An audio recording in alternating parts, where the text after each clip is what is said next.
ప్రేమగల తండ్రి, మహాపరిశుద్ధుడైన దేవా, క్రీస్తు నామమున మీకు వందనాలు చెల్లిస్తూ ఉంటున్నా.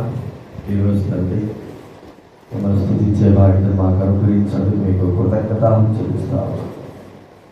ఆరాధించడం, కనపరచడం, మహిమపరచడం ప్రభువా, కీర్తనను బట్టి, కొత్త కీర్తనను బట్టి మిమ్మల్ని ఆరాధించే భాగ్యతని చదువుకుంటారు. మమ్మల్ని సజీవులెక్కలు చేర్చేందుకు, మిమ్మల్ని స్తుతించి ఆరాధించుటకు దైవ వాక్యం ద్వారా మీరు మాతో మాట్లాడవలసి మనవి చేస్తూ కృతజ్ఞతాస్తుతులను చెల్లిస్తూ ప్రభువే యేసు నామమున ఇంకా రావాల్సిన వారు తీసుకునే వాతావరణం స్వాదించుకోనండి. అలాంటి వాతావరణం ఇచ్చారు తండ్రి. ప్రభా, ఎవరైతే నిర్లక్ష్యంగా ఇలా కడే ఉంటున్నారు, ఇంకా వారందరితో మీరు మాట్లాడాలి. ప్రభా, మీ ప్రభుత్వం కోరుకుంటున్నాను. కృతజ్ఞతమైన స్తుతులు చేసి వినగల చెవి, గ్రహించగల మనసు, ఆరాధించగలటువంటి జీవితం నాకు మాకు అనుగ్రహించవలసిందిగా ప్రభువైన క్రీస్తు వారి నామములో ప్రార్థించి అడిగి వేడుచున్నాం తండ్రి.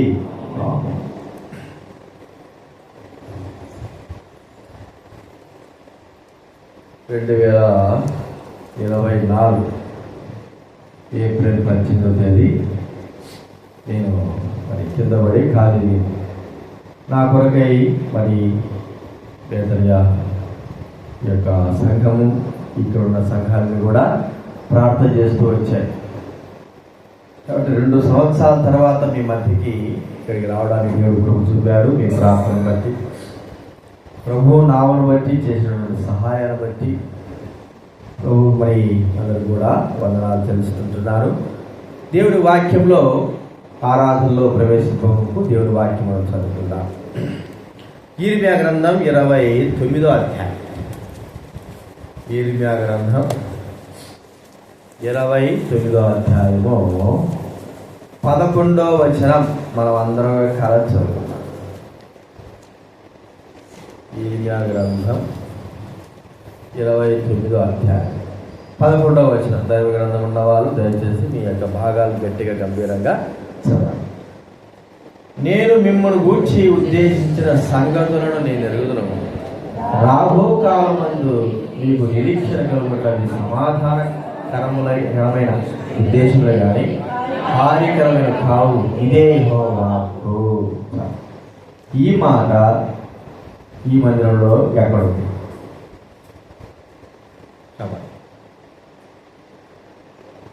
ఈ మాట ఈ మందిరంలో ఎక్కడుంది?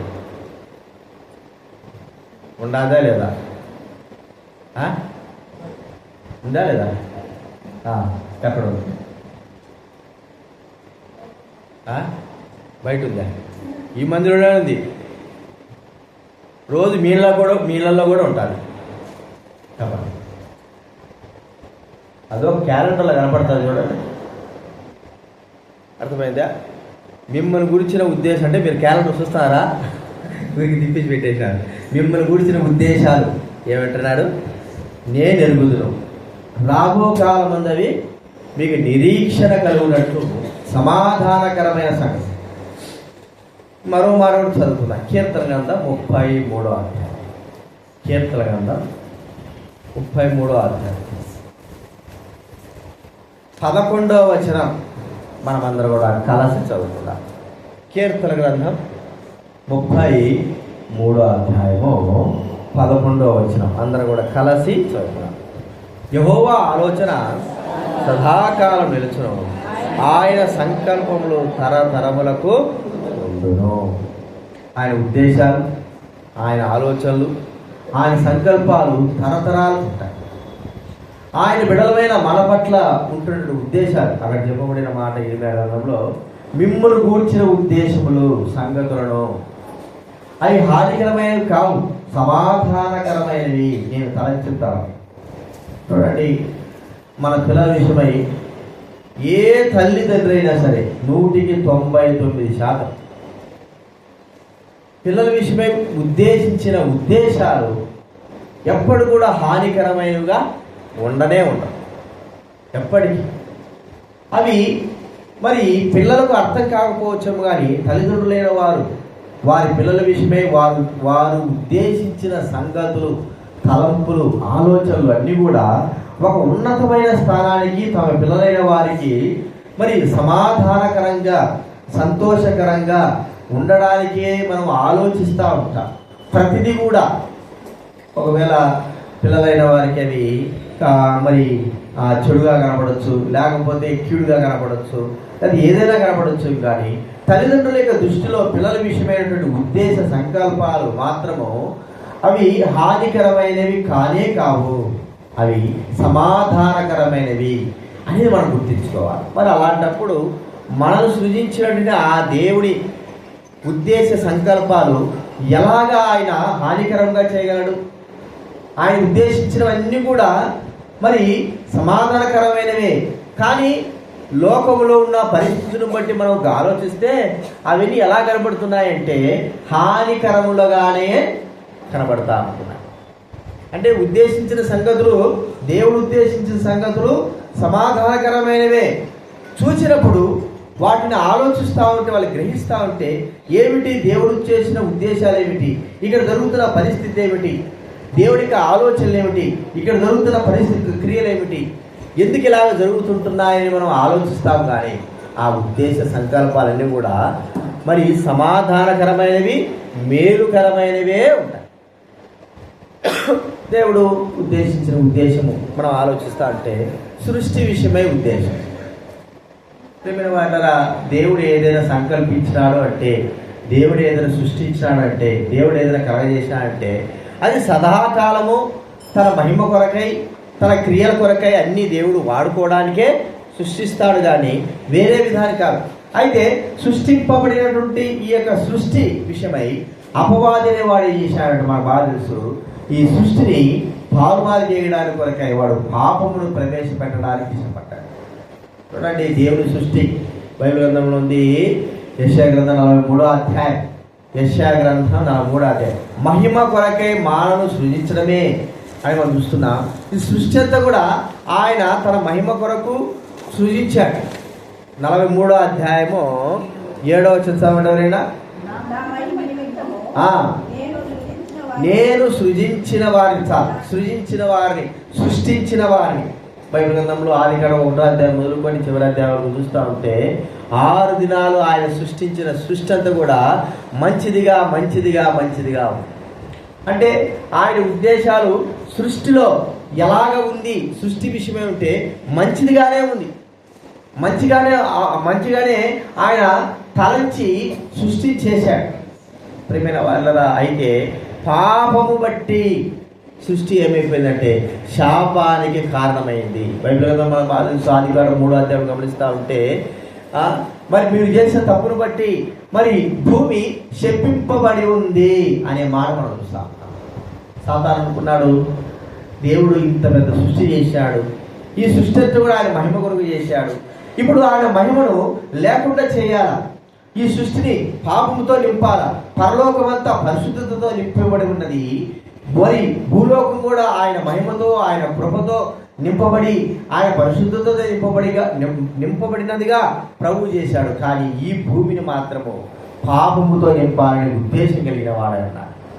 ప్రియమైన వాళ్ళరా, అలాగనే ఆదికాండం 3వ అధ్యాయంలో ఆది ఆదాముల ద్వారా పాపాన్ని ప్రవేశపెట్టబడిన తర్వాత భూమి శపింపబడిపోయింది. సాతాను ఉద్దేశములు ఇప్పుడు నెరవేరినట్టేనా? సాతాను ఉద్దేశములు, ఆలోచన నెరవేర్చబడినట్టుగానా? సాతాను అనుకుంటాడు, అని నా ఉద్దేశం నెరవేరబడినాయి, దేవుడి ఉద్దేశాలు పోయినాయి, సృష్టిని పాపంతో నింపానే, సృష్టినంతరం కూడా, ఈ యొక్క భూ సృష్టినంతరం కూడా నేను పాపంతో అణువణువు నింపుతున్నాను కదా అనే ఉద్దేశంతో ఉన్నాడు. కానీ దేవుడు ఈ భూమిని తన మహిమతో, తన కృపతో, తన కరుణతో నింపి ఉన్నాడని వారు అర్థం చేసుకోలేకపోయారు. ప్రియమైన వాళ్ళరా, మనం ఆలోచిస్తూ ఉంటే బైబిల్ గ్రంథంలో ఉంది, ఆయన తన కృపతో, చూడండి రోమా రాసిన పత్రిక 6వ అధ్యాయం 5వ అధ్యాయం చివరి వచనం, చివరి లైన్ చదవండి ఎవరైనా.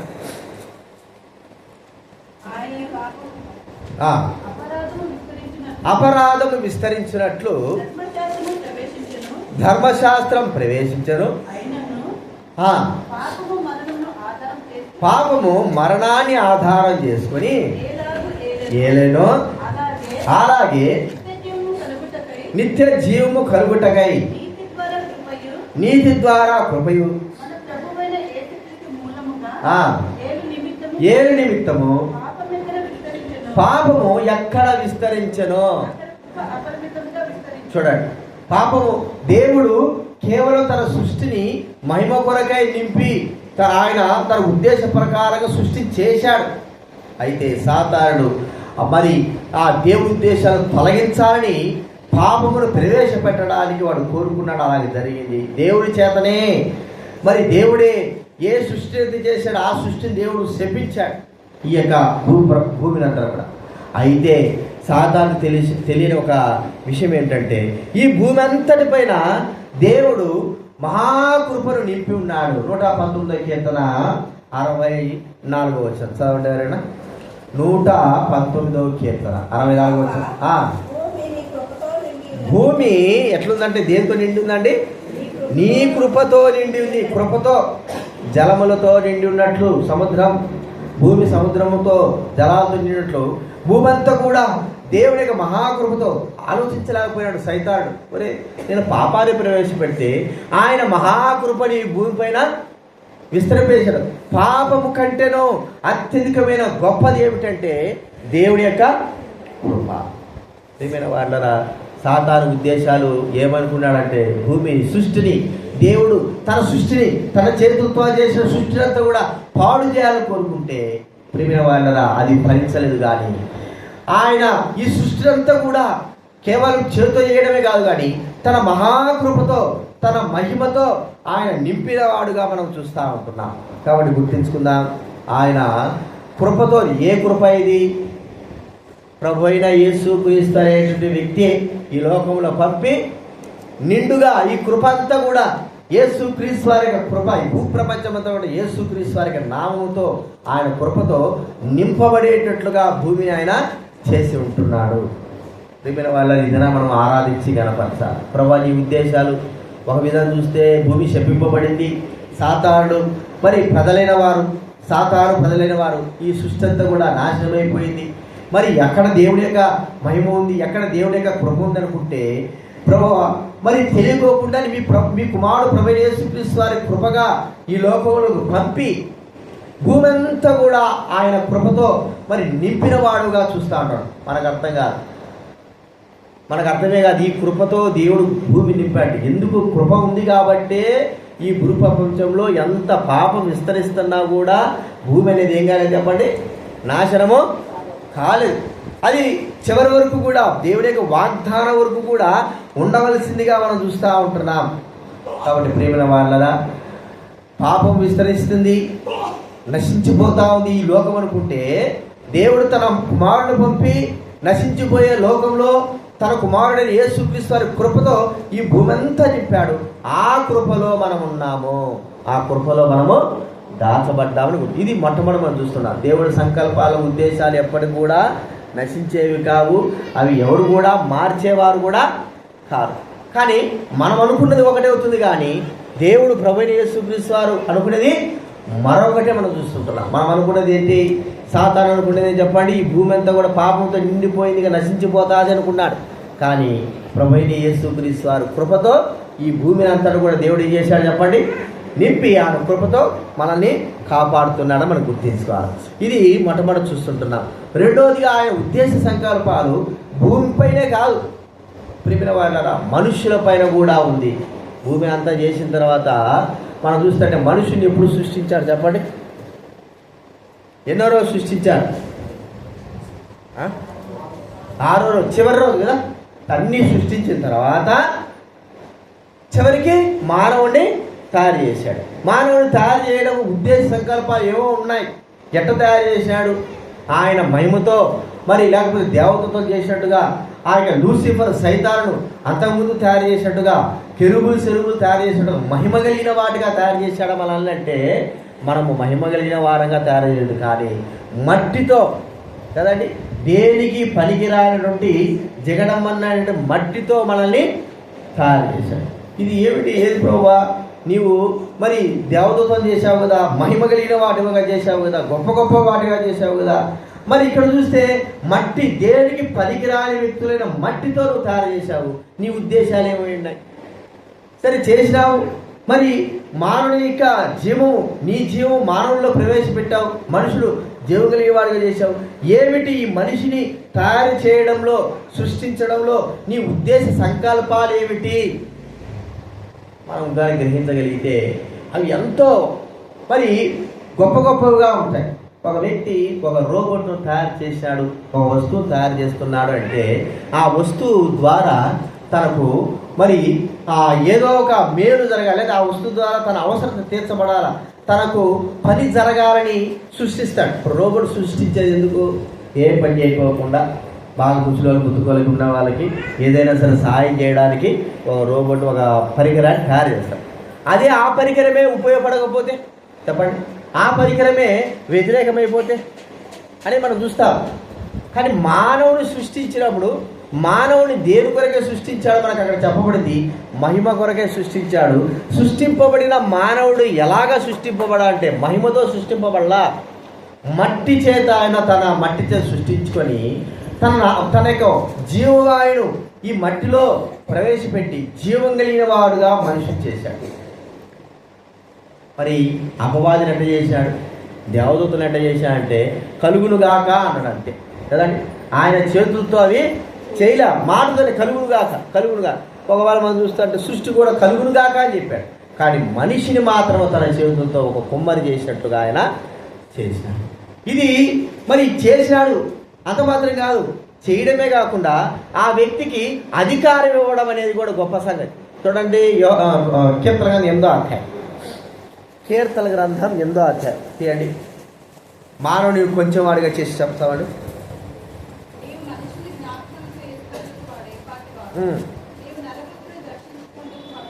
వాడే పాటి వాడు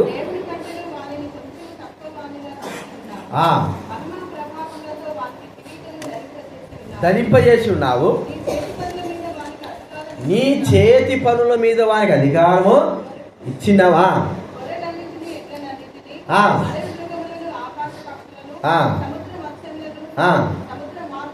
సంచరించు వాటన్నిటినీ చూడండి. ఇవన్నీ కూడా ఈ మట్టితో చేయబడిన మనిషికి ఇంత అధికారం ఇస్తా ఉంటే తక్కువ లేకపోయాడు సైతాన్. అరే నాకు లేదు, దేవదూతల్లో నన్ను గొప్పవారిగా చేశాడు, పాపాన్ని బట్టి త్రోసివేయబడ్డారు, నాకు లేదు ఈ అధికారం.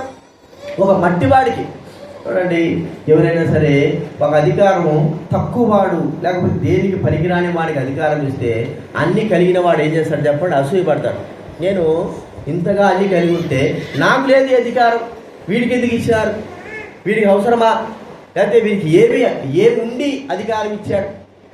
ప్రియమైన వాళ్ళరా, దేవుడు తన మహిమ నిమిత్తమై మానవుడు సృజించినప్పుడు, వానికి ఇవ్వవలసిన అధికారం ఇచ్చినప్పుడు, ఆయన తన సంకల్పాలన్నింటినీ కూడా మానవుడి నిమిత్తమై ఉద్దేశించే మానవుడు తయారు చేశాడు. అయితే సైతానుడు ఎలాగైనా సరే ఈ మహిమను పోగొట్టాలి, మానవుని దేవుడికి దూరము చేసేయాలి. ఒక మట్టివాడికి ఇంత అధికారం ఇస్తాడా? వాడికి జీవం ఇస్తాడా? నన్ను కలగజేశాడు, వానికి జీవం, ఆయన జీవం ఇచ్చాడే. ఏమైనా వాళ్ళ అసూయతో సాతాన్ని చేశాడంటే ఎలాగైనా సరే దేవునికి మానవుని దూరం చేయాలంటే ఒకటే ఒకటి. తాను ఎట్టు దూరం అయిపోయాడు మనిషికి, దేవుడికి? పాపం బట్టే ఒక్క ఊరు హృదయంలో ఆలోచించిన ఆ ఆలోచన, నేను దేవుడితో సమానంగా ఉండడం అనే మాటను బట్టి అదే పాపం. ఈ పాపంతో ఉంటే మానవుడు నేను విడిపోయినట్టుగానే మానవుడు కూడా దేవుడికి దూరం అయిపోతాడు. చూడండి, పాపము అన్న విధంగానే ప్రవేశపెట్టాడు, మరి మోసపుచ్చాడు. ప్రియమైన వాళ్ళరా, అయితే మానవుడికి భౌతిక సంబంధంగా దూరం చేయడానికి సాతాను చూశాడు, కానీ దేవుడి ఉద్దేశాలు ఎలాంటివి చెప్పండి? మట్టితో మానవుడు చేస్తే ఈ మట్టి మానవుడే సదాకాలము దేవునితో ఉండగలడు అన్న విషయాన్ని సాతాను మర్చిపోయినాడు. చూడండి, సాతాను చేసింది విడదీయడా చూశాడు, కానీ సదాకాలము దేవునితో కలిపేటువంటి మార్గము సాతానుడు ఇలాగ చేయబడతాడని అనుకోలేదు. ఒక్కసారి మనం ఆలోచిద్దాం. ప్రభువైన దేవుడు మనుషుని తాత్కాలికంగా సాతాను విడదీయాలని కోరుకున్నాడు, కానీ దేవుడు సదాకాలం తనతో పాటు ఉండగలిగేటువంటి బాధ్యత మనిషికి ఇచ్చాడు. అందుకే తన కుమారుని పంపి ఏ పాపమైతే మానవుని దూరం చేస్తుందో దేవుడికి, ఆ పాప పరిహారం జరిగించి ఆ ప్రభువు యేసు క్రీస్తు చనిపోయి సమాజం తిరిగి లేచినాడు. ఇప్పుడు ప్రతి మానవుడు, ఏ మానవుడైనా సరే, ఎలాంటి వాడైనా సరే, జ్ఞానం కలిగిన వాడు, జ్ఞానం ఉన్నవాడు, డబ్బు ఉన్నవాడు, అధికారం కలిగిన వాడు, ఎవడైనా సరే, స్త్రీ పురుషులు పిల్లలందరూ కూడా సదాకాలం దేవుడితో ఉండేటువంటి అర్హత బాధ్యత మట్టిలో భూమిపైన కాదు, భూమిపైన సంచరించడం కాదు, ఇక దేవుడితో పాటు ఉండేటువంటి ఆ బాధ్యతను దేవుడు మనకు ఇచ్చినాడు. చూడండి, సాతాను ఆలోచించింది ఏమిటి ఆలోచన? ఒక్క పాపం ప్రవేశపెడితే దేవుడితో మానవుడు దూరం అయిపోతాడంటే, ప్రభువైన యేసుక్రీస్తు వారి యొక్క మరణము ద్వారా సదాకాలం ఉండగలిగేటువంటి బాధ్యతను దేవుడు మనకు అనిపించాడు. చూడండి, దేవుని యొక్క ఆలోచన తలపును ఏ మానవుడు కూడా కొట్టివేరు. మనకి ఎట్లా కనపడతాయి చెప్పండి? హానికరములుగా కనపడతాయి, కానీ సమాధానకరంగా కనబడవు. కానీ ప్రభువైన దేవుడు ఒక దినాన ఆ సమాధానకరముగా మనం కూడా ఆలోచించుంటాం. రక్షింపబడకు ఎందుకు నాకు ఇచ్చిస్తారు, నేను ఎందుకు ఇట్లా అయిపోతున్నాను, నాకు ఎందుకు ఈ బాధలు, మనం ఆలోచించుంటాం. ప్రభుని అంగీకరించిన తర్వాత మనం ఆ మాటలు అనం. ఎందుకంటే సదాకాలం నీరు నాతో పాటు ఉండడానికి కొరకై నాకు నువ్వు కృప చూపావు. చూడండి, మనం ఆలోచన తలంపులు ఒక రీతిగా వేరు ఉంటాయి. మరి దేవుడు ఉద్దేశించిన సంగతులు ఒక రీతిగా వేరు. మనం ఒక మాట ఆలోచిస్తే, యోసేపు గురించి ఆలోచిస్తే ఏమైపోయింది చెప్పండి? యోసేపును అన్యాయంగా అసలు ఆలోచనే లేదు. ఇట పట్టుకొని తంతారు, గుండెలో పడేస్తారు, అమ్మేస్తారు, నేను సుమారు 13 సంవత్సరాలు ఇట్లా వెళ్తాను అనుకోలే. కానీ ఒక సమయం వచ్చేసింది, తను అధికారిగా చేయబడ్డాడు. చేయబడిన తర్వాత అప్పుడు ఆలోచించాడు. అధికారిగా చేయబడిన తర్వాత దేవుడి సంకల్పం అంతా కూడా నెరవేర్చబడిన తర్వాత అప్పుడు ఏం చేస్తున్నాడు? తాను ఆలోచిస్తాడు. ఇవి దేవుడు ఉద్దేశించిన సంగతి, మీ వల్ల కాదు, మీరేదో మేము ఇట్లా చేసినాం అట్లా చేసినామని కాదు, కానీ మీరు ఉపయోగించుకున్నాడు. కానీ సకల ప్రజలు అందరూ కూడా మరి కాపాడబడడానికి కొరకై దేవుడు నాకు ఈ కార్యం చేశాడు, ఈ ఉద్దేశం చేశాడు. ప్రియమైన వారలారా, మన జీవితంలో కూడా ప్రభువైన దేవుడు అదే మనుషులు తయారు చేయడమే కాదు, కానీ సాతాను మనుషులకి దేవుడితో మనుషుల్ని విడదీయాలని కోరుకున్నాడు. కానీ ప్రభువైన దేవుని యొక్క ఉద్దేశాలు సాతానికి అర్థం కాలేదు.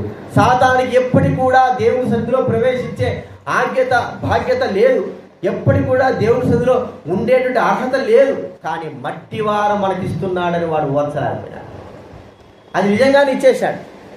వాడికి లేదు, ఇప్పటికి లేదు, ఇంకెప్పటికి కూడా లేనే లేదు. పరలోక రాజ్యం ప్రవేశం వారికి ఎంత మాత్రమూ లేదు. కానీ మనకు మట్టివారం మనకి ఇచ్చి ఆ ఉద్దేశం వాడు అర్థం చేసుకోలేకపోయినాడు. కాబట్టి ప్రియమైన వాళ్ళకు రెండోదిగా దేవుడి యొక్క ఉద్దేశ సంకల్పాలు ఏమిటి చెప్పండి? మనం సృజించి తనతో పాటు సదాకాలం మనం ఉండేటువంటి అర్హత బాధ్యత మనకు అనుగ్రహించడానికే. సాధారణ ఇంకో కూడా ఆలోచిస్తే ఇది ఎట్లాగుందంటే, అరే నీ ఇట్లా ఆలోచించడానే, ఇప్పుడు దేవుడి మట్టి వారి సదాకాలం ఉంచుతున్నాడే, నాకంటే మరి పరలోకంలో వీరికే ఎక్కువ స్థానం ఇస్తున్నాడే, దేవదూతల కంటే స్థానం ఇస్తున్నాడే, గొప్పవారిగా చేస్తున్నాడే. నేను ఆలోచించేది ఒకటి, దేవుడికి ఆలోచనలు.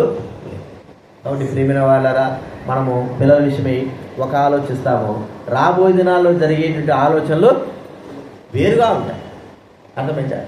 అవి అంత దూరం వెళ్ళిన తర్వాతనే వాటి గురించి మనం ఆలోచించే ప్రభువును స్తుతిస్తాం. అయితే ఇప్పుడు అలా కాదు, కానీ అంత దూరం వెలక ముడిపే మనకు ప్రభువు అనుగ్రహించిన పరలోక రాజ్యాన్ని బట్టి మట్టి వారమైన మనము ప్రభువుని ఇప్పుడు మనము స్తుతించాలి. ఇది రెండోది మనం చూస్తుంటున్నాం.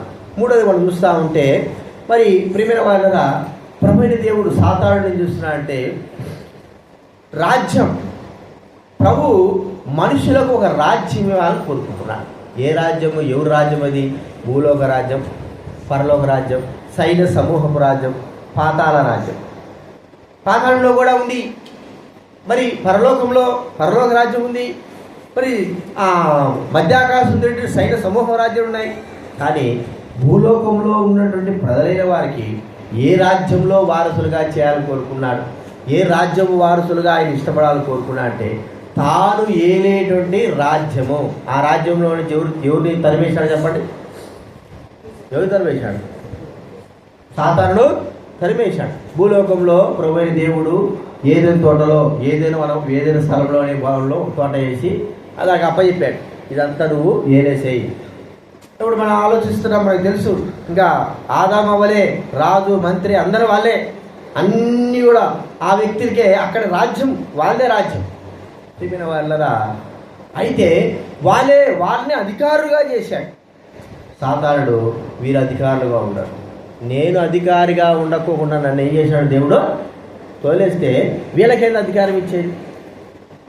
ప్రియమైన వాళ్ళరా, నేను ఏమైనా చేయగలను, శక్తి కలిగిన వాడు, ఈ ప్రజల వారిని నశింపజేయాల శక్తి నాకుంది. కానీ దేవుని అనుమతితోనే వాడు ఏమైనా చేయాలి. మనుషుల్ని ఏమైనా చేయాలనుకుంటే ఏం చేయాలి చెప్పండి? మనల్ని నశింపజేయాలంటే ఎవరి అనుమతి కావాలి? దేవుని అనుమతి. అంటే అంత పెద్ద సాతానుడైనా సరే, ఎన్ని సంవత్సరాలు సృష్టింపబడినా సరే, ఎంత శక్తి ఉన్నా సరే వాడికి ఏమీ కూడా అధికారం లేదు. మరి ఇంత వ్యక్తిని నేను దేవుడి రాజ్యంలో అధికారం చేయకోకుండా నన్ను తోసేస్తాడు. వీళ్ళని అట్టా అధికారంలో పెడతా నేను. ఎట్లాగైనా సరే వీని అధికారం ఏం చేయాలి చెప్పండి? తీశారు. అధికారం అంటే అర్థం ఏమిటి? ఒక మాట చెప్పుకోవాలంటే సింహాసనము. అర్థమైందా? ఒక రాజు అధికారం చేయాలంటే ఎక్కడ కూర్చోవాలి? సింహాసనం మీద కూర్చోవాలి. నన్ను సైతాన్ని ఏం చేశాడు? నన్ను ఏం చేశాడు సాతాను అంటున్నాడు? నన్ను ప్రభువు నా సింహాసనం నుంచి తోసేశాడు. నాకు ఇవ్వని సింహాసనము వీరికేది ఇచ్చేది? నేను పొందని సింహాసనం వీళ్ళట పొందుతారు. ఎట్లాగైనా సరే వీరు దేవుడి సింహాసనముతో ఉండకూడదు. ప్రియమైన వాళ్ళరా, దానికి ఎన్ని ఉద్దేశాలు వాడికి. ప్రియమైన అదే రీతిగా ప్రభువు సన్నిధిలో తొలగించబడితే, వాడికి అధికారం తీసివేయబడితే, మరి సదాకాలం వాడి దేవుడికి దూరం అయిపోతే, ఆయన దేవుడు తన సన్నిధిలో అధికారం ఇవ్వడు కదా, తన సింహాసనం మీద కూర్చొని పెట్టాడు కదా.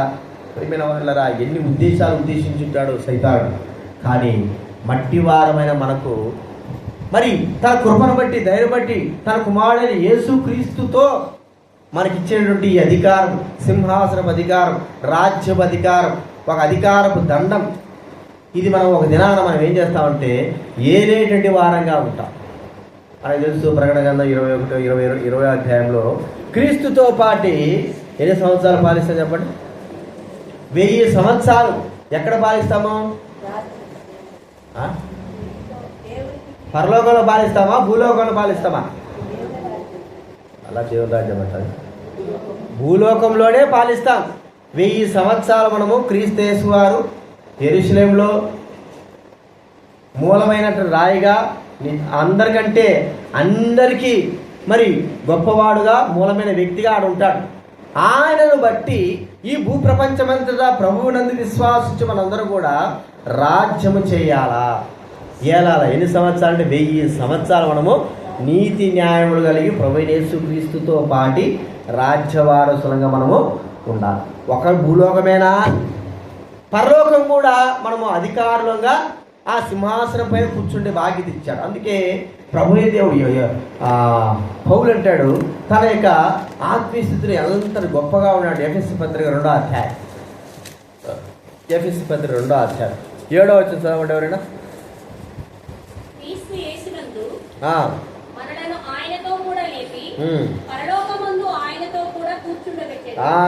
క్రీస్తు యేసునందు పరలోకమందు ఆయనతో కూడా, ఇక ఆయనతో కూడా అంటే ఆయన ఎక్కడ కూర్చున్నాడు? ప్రకటన గ్రంథము 3వ అధ్యాయం 20వ వచనం చదవండి. 21 ప్రకటన గ్రంథం. నా తండ్రితో కూడా కూర్చుండి ఉన్న ప్రకారము జయించు వారిని నాతో కూడా నా సింహాసనం ముందు ఏం చేస్తానంటారు చెప్పండి? కూర్చుండని. నాతో కూడా సాతానికి లేదు. సాతాను ఏమనుకున్నాడు చెప్పండి? దేవునితో కూడా. అర్థమైందండి? యెషయా గ్రంథం 11వ 14వ దేవునితో కూడా నేనేం చేయాలనుకున్నాడు? దేవుని యొక్క సింహాసనం పైన కూర్చోాలనుకున్నాడు. తోసేసినాడు. అంతగా మహిమ కలిగినటువంటి ఆ సాతానుడు తోసేస్తే మట్టివారు మనమేమిటండి? మనమేమైనా అడిగినామా, చేసినామా? కానీ మనకు ఎంత భాగ్యం ఇచ్చినాడంటే తనతో కూడా కూర్చునే ఒక రాజు తన సింహాసనం పైన, ఒక్క సింహాసనం పైన తానే కూర్చుంటాడు. పక్కన సింహాసనాలు వేస్తారు, అటు ఇటు వేసుకుంటారు. ఆ సింహాసనం కూర్చుంటారు. అయితే స్థిరమైన సింహాసనం ఏంటి? మధ్యలో ఉన్నటువంటి రాజు సింహాసనం. అయితే ఆ సింహాసనం పైన కూర్చుండబెట్టాడు. మనం ఇంకొక మాట అర్థం చేసుకుంటే, రాజు కొడుకులు బిడ్డలు ఉన్నారు అనుకోండి, వారు చిన్నగా ఆడుకుంటున్నారు. రాజు సింహాసనం కూర్చున్నాడు. ఎక్కడికి వెళ్ళి కూర్చుంటారు? తండ్రి దగ్గరికి. తండ్రి సింహాసనం మీద ఎక్కడ ఉంటే, తండ్రి సింహాసనం ఎక్కడ కూర్చున్నా కూడా పిల్లలు డైరెక్ట్గా వెళ్ళి ఎక్కడ కూర్చుంటారు? తండ్రి దగ్గరే కూర్చుంటారు. ఆ సింహాసనం బాగుంది, ఇక్కడ బాగుంది కూర్చోరు. అర్థమైందా? తండ్రి దగ్గర వెళ్ళి ఎటో ముగ్గురో నలుగురో ఇద్దరో అటు ఇటు కూర్చుంటారు, పైన కూర్చుంటారు, తండ్రి దగ్గరే కూర్చుంటారు, కానీ పక్కన ఎక్కడ కూడా కూర్చోరు. చూడండి, ఇది ఆయన సంకల్పం. ఈ సంకల్పాలను సాతానుడు తారుమారు చేయాలని ఎంత ప్రయత్నించినప్పుడు కూడా కాదు. కానీ ఉద్దేశాలు ఏమిటంటే, ఒక మట్టి తీసుకుని వెళ్ళి సింహాసనం పైన కూర్చొని పెట్టడం. మనకు బాగా తెలుసు. నాకు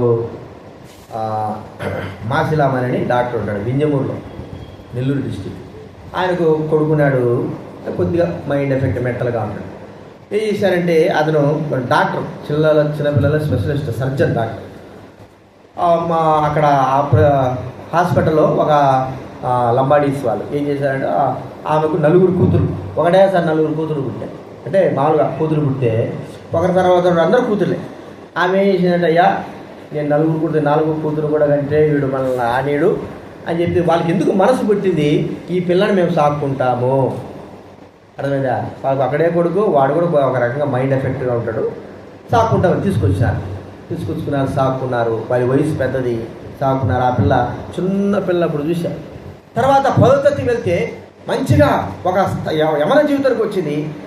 బంగారు దండ వేసేది, మంచి విలువైన వస్త్రాలు వేసి ఉండాలి.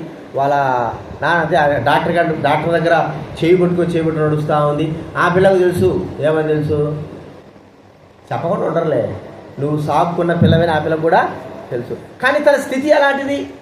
ఒకవేళ వాళ్ళ నాయన వాళ్ళ అమ్మ దగ్గర ఉండింటే ఎక్కడుండిందో, పూరు గుడిసెలు ఎక్కడెక్కడ తిరిగిందో. అర్థమైందండి? ఇప్పుడు ఆ ఇంటికి, ఆ హాస్పిటల్కి, లేకపోతే ఆ ఆస్తికి అంతటి కూడా వారసత్వంలో ఒక వ్యక్తిగా చేయబడింది. వాళ్ళ నాయన వాళ్ళమ్మ ఏ పడక మీద ఉంటారో అక్కడే ఉంటుంది. వాళ్ళ నాయన వాళ్ళమ్మ అక్కడ సాపుకున్న వారు ఏ ఇంట్లో ఏ తిండి తింటారో అదే తిండి తింటుంది. వాళ్ళకి ఏ గౌరవంతో డాక్టర్లు అయిన వారు ఏ గౌరవంతో తీసుకువెళ్తారో అదే గౌరవంతో ఆ అమ్మాయి కూడా వాళ్ళతో పాటు అర్హత ఉందా? ఆ పిల్లకి ఉందా? వీటన్నిటికీ అర్హత ఉందా? కాబట్టి లేదు. అంతే, మనకు కూడా అంతే. మనకు కూడా మనమేమి లక్షలు పెట్టి డబ్బులు పెట్టి లేకపోతే కోట్లుండా ఇల్లుండా అని మనకి ఏం అర్హత లేదు. కానీ ప్రభువైన యేసుక్రీస్తు వారిని బట్టియే సింహాసనం మీద మనకు ఉండేటువంటి అర్హత మనకు కలిగింది. ఇది మనము చూస్తూ ఉంటున్నాం. కాబట్టి గుర్తించుకుందాం ఈ 3 విషయాలు. ఇంకొక మాట మనం చూస్తూ ఉంటే, మనము ఒకటే మాట చెప్పుకోవాలంటే, మట్టితో తయారు చేయబడినటువంటి మట్టి బొమ్మలు కదండి. మరి ఈ మట్టి బొమ్మలైనటువంటి 4 చూసినట్టే, మట్టి బొమ్మల్ని ప్రభువు ఏమని పిలుస్తున్నాడు? ఆయన పిలుపు ఏమని ఉంది మన పట్ల? ఆ పిలుపు వినంగానే సైతానుడికి ఇరిటేషన్ వచ్చేసి ఉంటాడు. ఏమని పిలిచి ఉంటాడు చెప్పండి? నా ప్రజలను పిలిచి ఉంటాడా? నా స్వకీయ జనమని పిలిచాడా?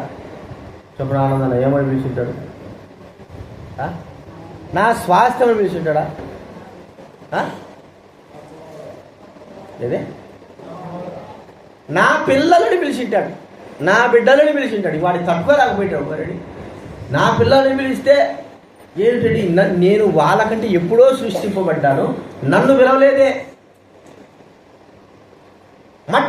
మట్టి వారము పిల్లలు అన్నాడంటే, తన పిల్లలు అనడం అంటే ఎంత గొప్ప బాధ్యత. ఏదైనా నాకు లేదురా నాయన ఈ బాధ్యత. పిల్లలు అంటాడా? ఎట్టయినా సరే వీళ్ళని ఏం చేయాలి? చెప్పాలి, నా పిల్లలుగా చేసుకోవాలి. దేవుడు తన పిల్లలుగా అన్నాడు కాబట్టి ఇప్పుడు నేనేం చేయాలి? వాళ్ళని నా పిల్లలుగా చేయాలా. అలాగే సాతాడు వాడి పిల్లలుగా చేసేటువంటి విధానంలో ఉన్నాడు. బైబిల్ గ్రంథంలో యోహాను సువార్త 8వ అధ్యాయం 44 చదవండి ఎవరైనా. యోహాను సువార్త 8వ అధ్యాయం 44. అపవాది మీ తండ్రియకు అపవాది సంబంధులు.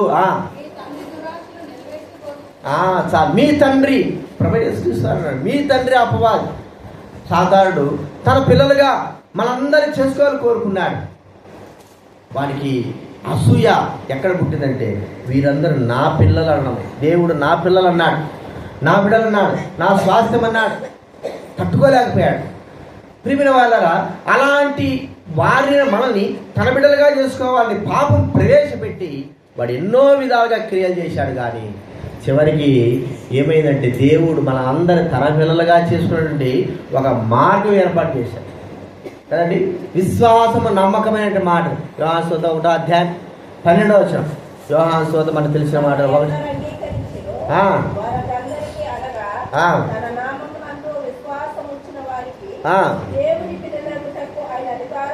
దేవుని పిల్లల గుట్టకు అధికారం. ఇప్పుడు ఇంకా అధికారమే కాదు, డైరెక్ట్గా ఇంకేమైపోయినామో చెప్పండి, పిల్లలమే. 1 యోహాను రాసిన పత్రిక 3వ అధ్యాయం 1-2 వచనాలు చదవండి. 1 యోహాను రాసిన పత్రిక 3వ అధ్యాయం 1-2 వచనాలు. మనము దేవుని పిల్లలమని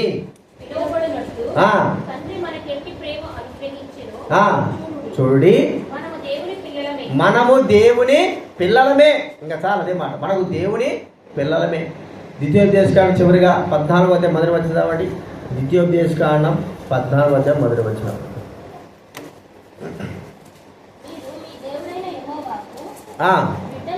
బిడ్డలు కనుక మీరు మీ దేవుడైన యెహోవాకు బిడ్డలు.